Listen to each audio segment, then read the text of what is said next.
The poor has no freedom. And the selfish rich has no joy.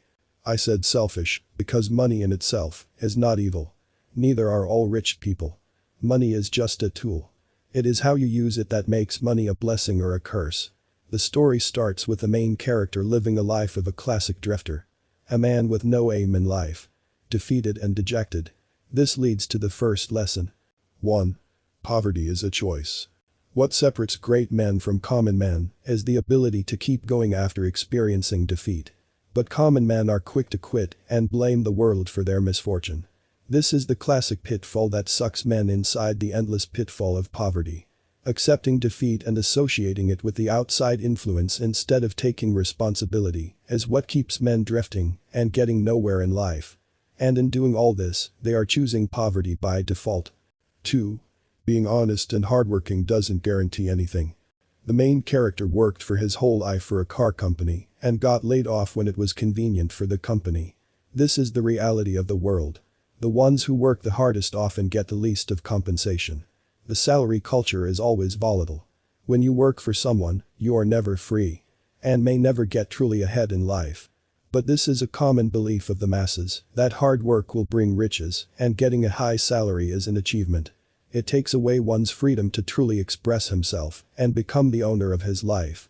And of course, the one who pays you can always pull the plug on you. 3. A poor man is not much help to others. Poverty is a sign for a man to get his act together. He must take responsibility of his own life, otherwise the price he must pay is too great.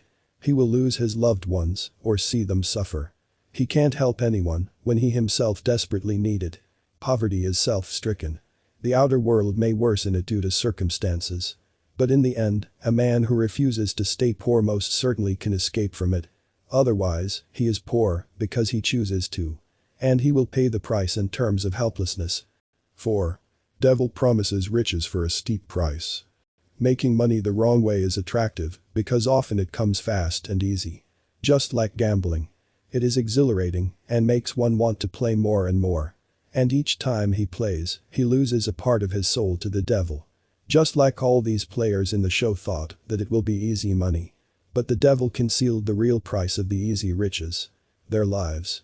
You always lose more than what you gain when you partner up with the dark side. 5.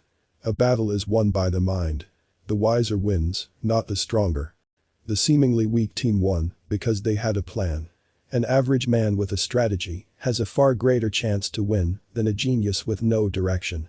This is the very reason that academic geniuses and brilliant scholars often make a lot less money than a college dropout. So never underestimate yourself if the opposition has an advantage on you. You being the underdog is your biggest advantage. Devise a plan and put all your faith in it and you will almost always win. 6. Intelligence if not controlled is as bad as ignorance. Another example of why being a genius means nothing if you don't have a sound plan. The world is filled with people with incredible talents, yet wasted. And is ruled by men with average intellect, but those who have an unwavering hunger to win. 7. The stronger mind controls the weak. A person who has hit rock bottom can be easily manipulated by simple bribes like money and freedom. This is how the masses are controlled by the men who are accurate thinkers. Those who have a vision or big goals. Their strong mind use the minds and bodies of people who do not have any direction in life. If you do not occupy your own mind, then someone else will do it for you. 8. Selfish use of money rots one's soul. You can only use so much money for pleasure. It becomes dull in no time. And as he said, nothing brings joy and excitement in life anymore. Overabundance is just as destructive as scarcity if you have no idea on how to use and properly distribute it. And the best use of wealth is to use it for the betterment of others. Then the more you have, the more blessed you are. And you helping others will bring the pleasures of life back. You will actually be able to enjoy your wealth.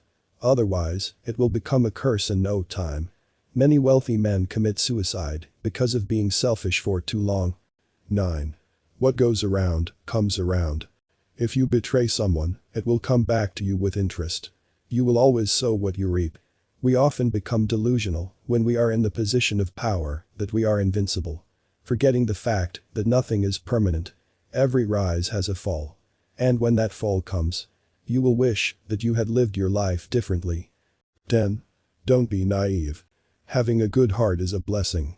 But being too naive and nice will always get you played.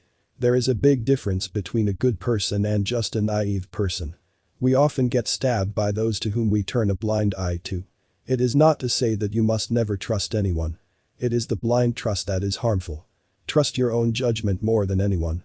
11. Kindness is a choice. The main character proves one thing. That even in hell itself, you can show people kindness and compassion. If you have nothing to offer, you can still be kind. Therefore, kindness is a choice. Some people are rude in the most pleasant of circumstances. And others are a breath of fresh air in circumstance where it is even hard to catch a breath. So, you must choose to be kind and it will come back to you in the most unexpected ways.